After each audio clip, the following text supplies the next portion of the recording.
Shalom, selamat pagi saudara yang terkasih. Senang bisa berjumpa lagi dalam program Spiritual Life untuk bersama-sama kita merenungkan kebenaran firman Tuhan. Ayat perenungan kita pada pagi hari ini terambil dari Kisah Para Rasul 4 ayat 1 sampai 22.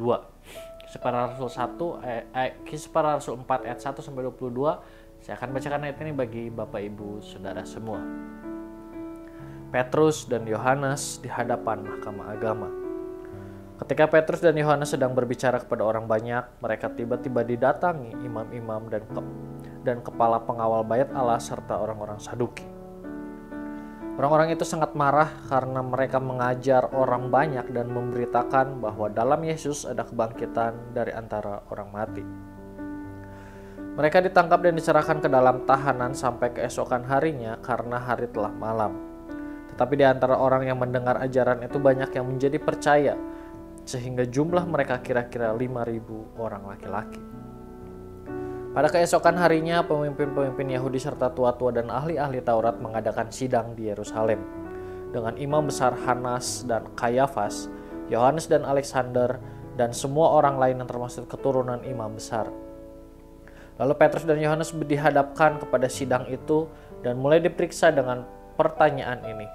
Dengan kuasa manakah atau dalam nama siapakah kamu bertindak demikian itu? Maka jawab Petrus penuh dengan Roh Kudus, "Hai pemimpin-pemimpin umat dan tua-tua, jika kami sekarang harus diperiksa karena suatu kebajikan kepada seorang sakit dan harus menerangkan dengan kuasa manakah orang itu disembuhkan, maka ketahuilah oleh kamu sekalian dan oleh seluruh umat Israel bahwa dalam nama Yesus Kristus, orang Nazaret yang telah kamu salibkan, tetapi yang telah dibangkitkan Allah dari antara orang mati, bahwa oleh karena Yesus itulah orang ini berdiri dengan sehat sekarang di depan kamu. Yesus adalah batu yang dibuang oleh tukang-tukang bangunan, yaitu kamu sendiri. Namun ia telah menjadi batu penjuru, dan keselamatan tidak ada di dalam siapapun juga selain di dalam Dia. Sebab di bawah kolong langit ini tidak ada nama lain yang diberikan kepada manusia yang olehnya kita dapat diselamatkan." Ketika sidang itu melihat keberanian Petrus dan Yohanes dan mengetahui bahwa keduanya orang biasa yang tidak terpelajar, heranlah mereka, dan mereka mengenal keduanya sebagai pengikut Yesus. Tetapi karena mereka melihat orang yang disembuhkan itu berdiri di samping kedua rasul itu, mereka tidak dapat mengatakan apa-apa untuk membantahnya. Dan setelah mereka menyuruh rasul-rasul itu meninggalkan ruang sidang, berundinglah mereka dan berkata, "Tindakan apakah yang harus kita ambil terhadap orang-orang ini? Sebab telah nyata kepada semua penduduk Yerusalem bahwa mereka telah mengadakan suatu mujizat yang menyolok dan kita tidak dapat menyangkalnya.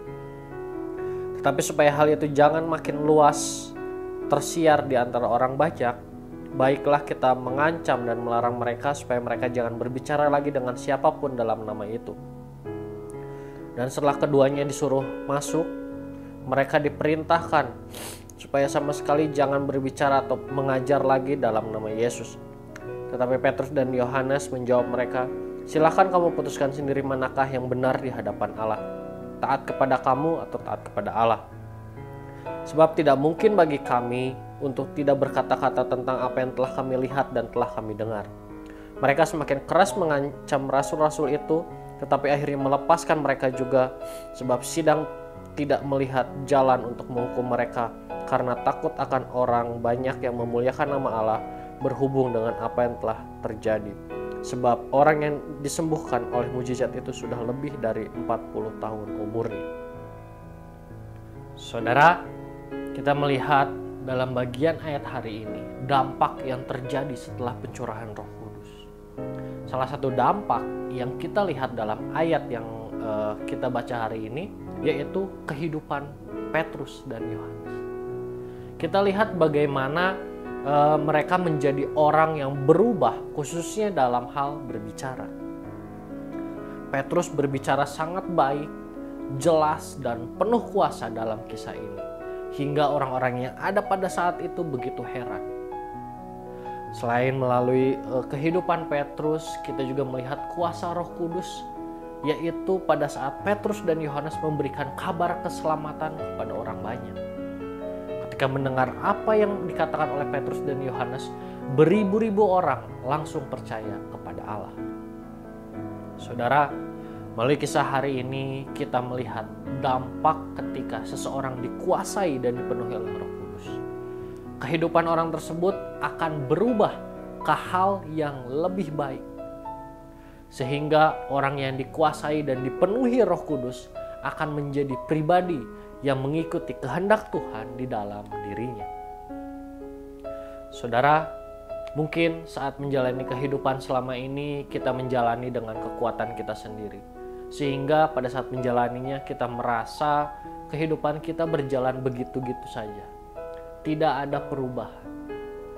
Melalui renungan hari ini kita diingatkan kembali bahwa Allah telah memberikan penolong ke dalam kehidupan kita, yaitu Roh Kudus. Roh Kudus akan menolong dan membimbing kita dalam menjalani kehidupan ini.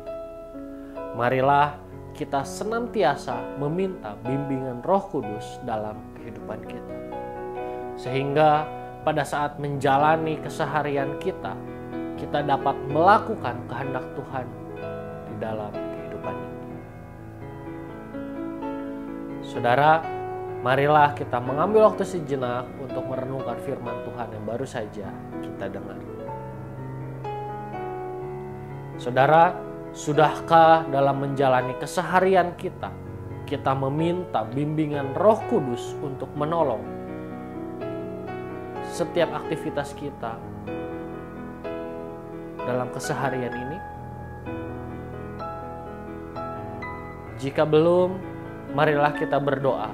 Kita meminta Allah menolong kita agar mulai saat ini kita selalu menjalani keseharian dengan bimbingan Roh Kudus, sehingga saat menjalaninya kita selalu melakukan kehendak Allah.